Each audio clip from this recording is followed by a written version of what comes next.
السلام عليكم. خير ما نبدأ به الكلام هو الصلاة والسلام على خير الأنام، وبسم الله نبدأ. واش كتعقلوا على الملياردير الأمريكي براين جونسون، هاد السيد اللي في العمر ديالو 48 سنة كينفق ملايين الدولارات سنويا على الصحة ديالو؟ الهدف واحد هو محاربة الشيخوخة والعيش للأبد. ولكن الصدمة البيولوجية الطبية اللي هزت العالم هي أن هذا الراجل اللي تابعينه جيش ديال الأطباء، أعظم الأطباء في العالم وأكبر المختبرات، شخص مرض مناعي ذاتي نادر في المعدة ديالو.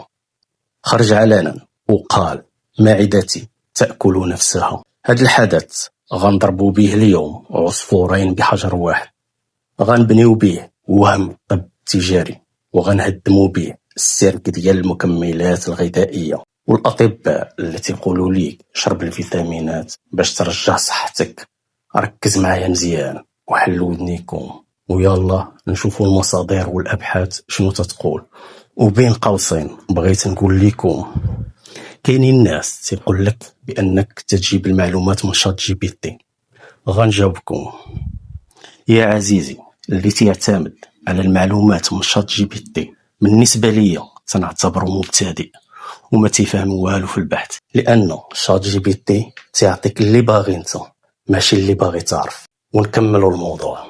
هاد السيد كان متبع برنامج صارم بزاف، كيقيس مئات المؤشرات الحيوية اللي كتسمى بايو ماركرز، وكان كيشرب أزيد من 100 حبة ديال المكملات والأدوية في النهار.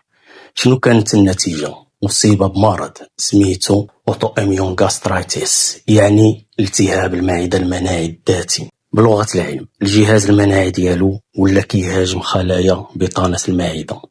هذا الالتهاب كيدمر الخلايا الجدارية اللي كتفرز حمض المعدة، والنتيجة الحتمية هي السقوط في واحد فخ ديال سوء التغذية الحاد، وعدم القدرة على امتصاص الحديد والفيتامين بي2. فين هما الملايير؟ إذن فين هما هاد الجيش ديال الأطباء وأقوى الأطباء في العالم؟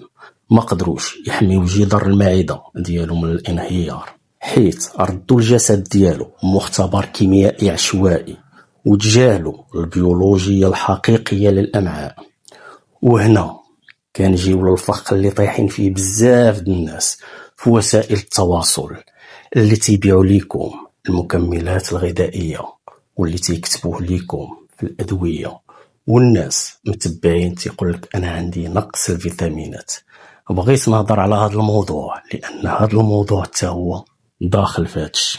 كاين اللي كيقول لك عندي نقص في الفيتامين دي ولا الحديد، خذوا هذا المكمل الغذائي وبنادم كيبدا يسرط في الفيتامينات المصنعة وهو فرحان.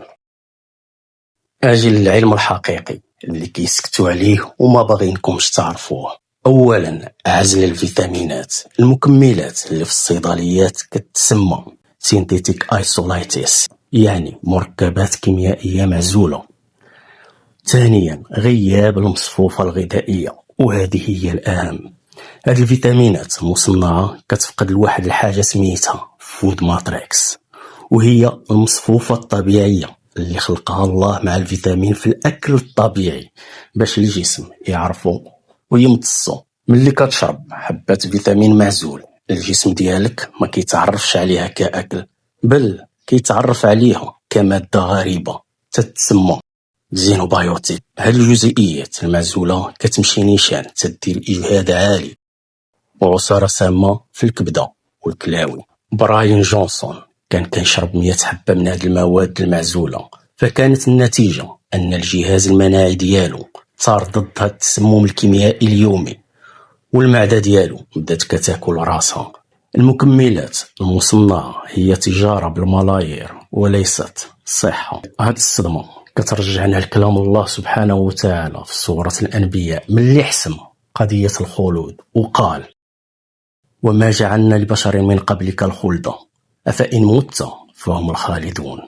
الخلود لله وحده، والجسد البشري عنده كتيب إرشادات رباني في التعامل معه، كيتلخص في قوله تعالى: كلوا من طيبات ما رزقناكم. نظام الطيبات اللي كنطبقوه الأساس ديالو هو السيلف هيلينغ، يعني التشافي الذاتي. الجسد قادر يصلح راسو براسو، ماشي بالمكملات الكيميائية المعزولة أو الخلاطات، ولكن بإعطاء المعدة الراحة عبر الصيام وإدخال طعام طيب نقي.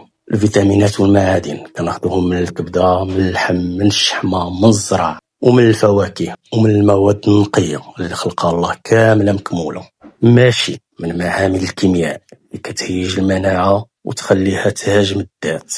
الصحة ما كايناش في قراع المكملات الكيميائية اللي كيموتوا عليها المؤثرين وتجار السوشيال ميديا.